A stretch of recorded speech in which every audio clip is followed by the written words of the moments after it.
Tidak ada cara yang paling ampuh, yang paling manjur untuk mendekatkan diri kepada Allah kecuali dengan merasa sebagai hamba yang paling hina.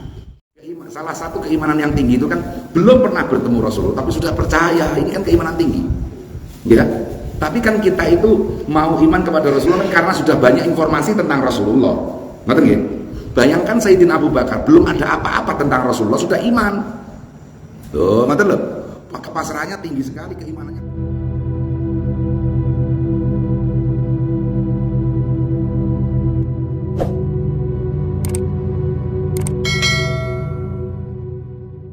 A'udzubillahi minasyaitonirrajim. Bismillahirrahmanirrahim. Alhamdulillahirabbil alamin wa bihi nasta'inu ala umurid dunya waddin. Wassalatu wassalamu ala asyrafil anbiya'i wa imamil mursalin sayyidina wa maulana Muhammad wa ala alihi wa sahbihi ajma'in, amma ba'd. Qala Syekhul Musannif rahimahullahu ta'ala wa nafa'ana bihi wa bi'ulumihi fid dharaini amin. Ilahi do pangeran kula hadza utawi iki iku dzulli iku kainoan kula zahirun kang pertelo baina yadaika ing dalem antarane ngarsane panjenengan wa hadza utawi iki hali iku tingkah kula la yakhfa kang ora samar apa hali alaika ing atase panjenengan.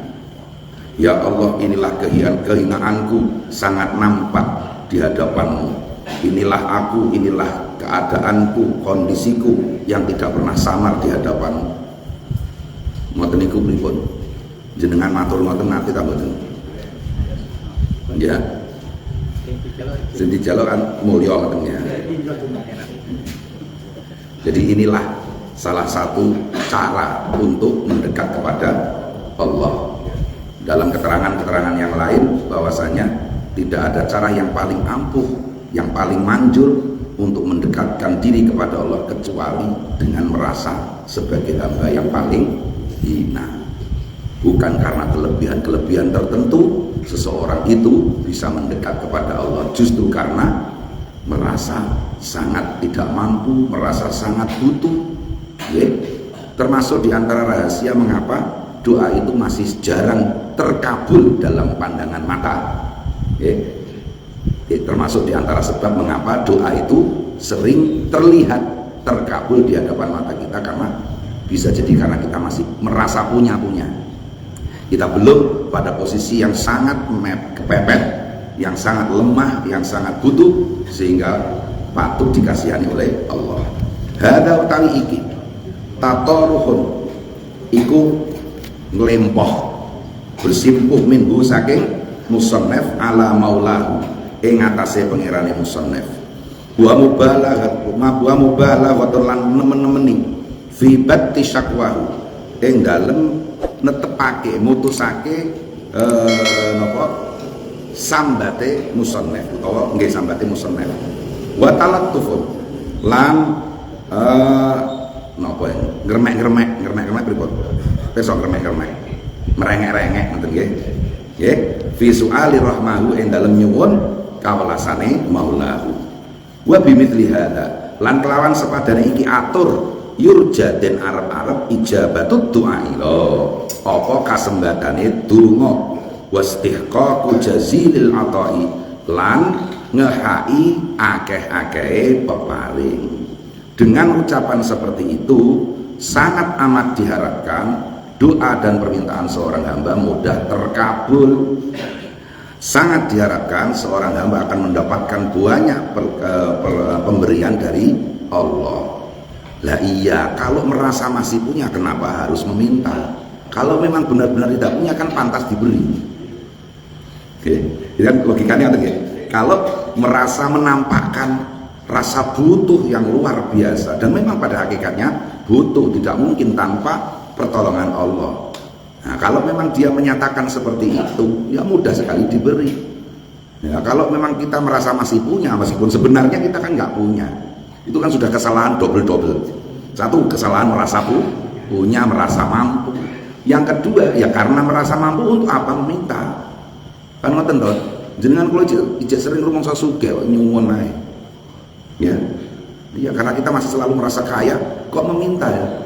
Ya Allah, seolah-olah kamu masih punya itu, kamu masih merasa punya itu, untuk apa meminta kepadaku? Gunakanlah kemampuanmu itu, kemampuan yang semu, kemampuan kekayaan, kekuasaan yang semu. Nah niku mbon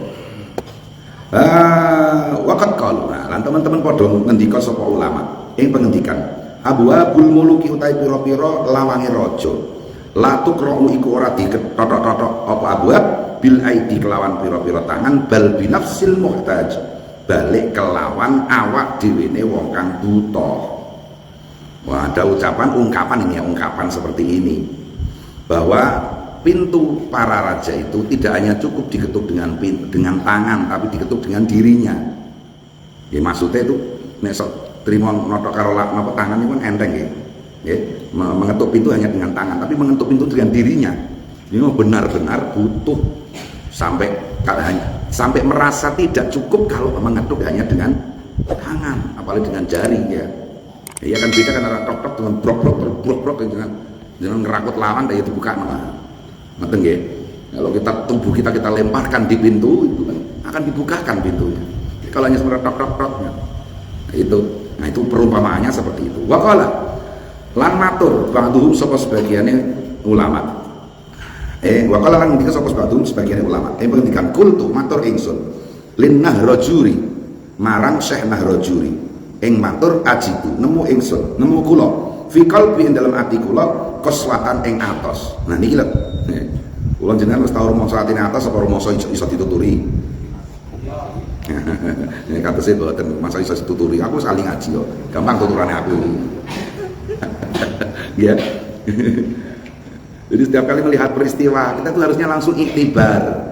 Kita itu harusnya mengambil hikmah. Ya Allah, alhamdulillah saya mendapatkan nasihat dari kejadian itu untuk saya. Kalau saya yang berada di tempat itu belum tentu saya seperti itu. Kan begitu.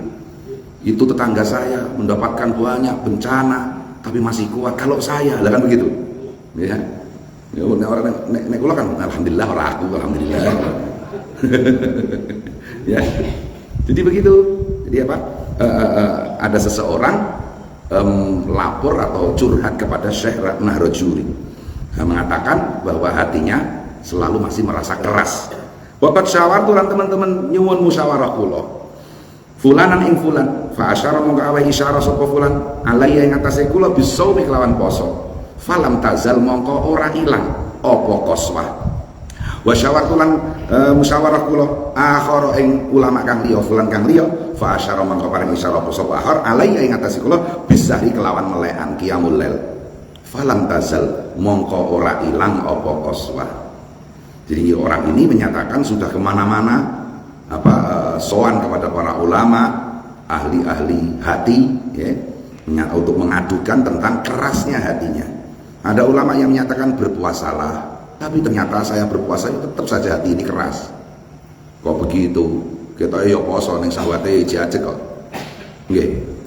Ya. Iya, padahal napa?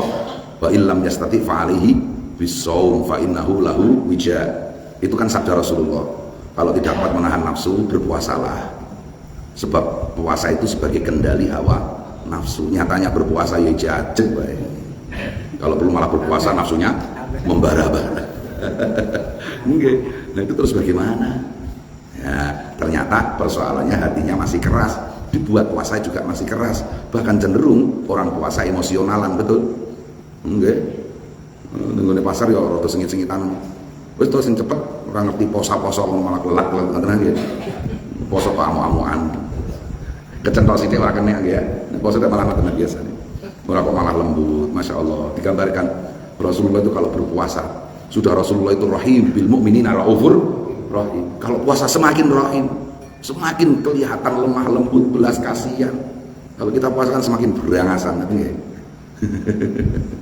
Demikian juga dibuat qiyamul lail, tetap saja hati ini keras. Terus bagaimana? Faqala maka dawuh sapa Nahrajuri radhiyallahu anhu khalqan bika, khalqan krana ana campuran bika kelawan sira.